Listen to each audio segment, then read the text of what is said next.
Hola, week 8 of the finances challenge. Only one more week to go. After this week, we've looked at 4 versions of the Serenity Prayer, gearing up for when we go into spiritual discipline for next month. It's not for the religious folk, but if you're looking to calm things down a bit and investigate things of more the soul, the spirit, then that's for you. Hopefully you'll have delved in to matters of the finances in greater depth than perhaps what you thought you might have done.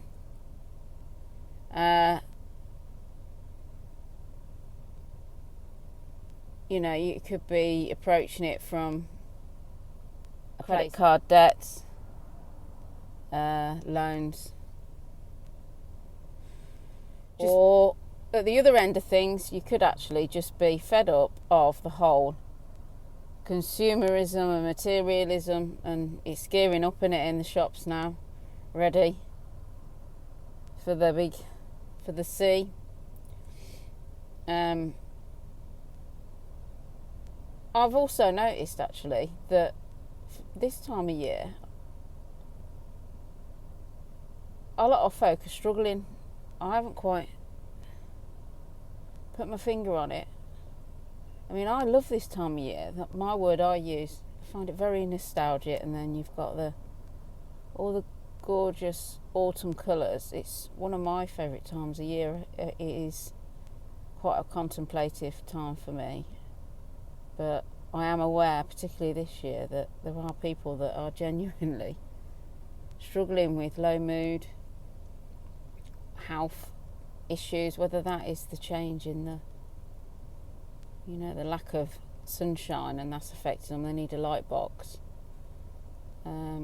It's just something I've become pretty aware of this year. So back to the finances challenge. I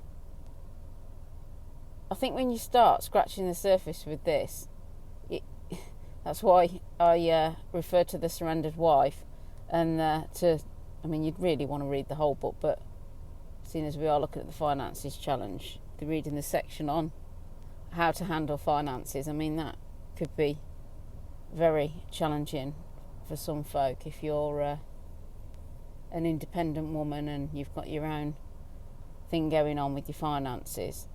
I would just clarify, as it does in the book, that you're not going to be surrendering to somebody that's hit you, or the kids, or has got an active addiction, or what's the other one? Addicted to other women, so having affairs. So they're the deal breakers. You're not going to be surrendering there. You're going to be going to see somebody, a professional, to work out what your options are, because you probably need to be thinking about moving on.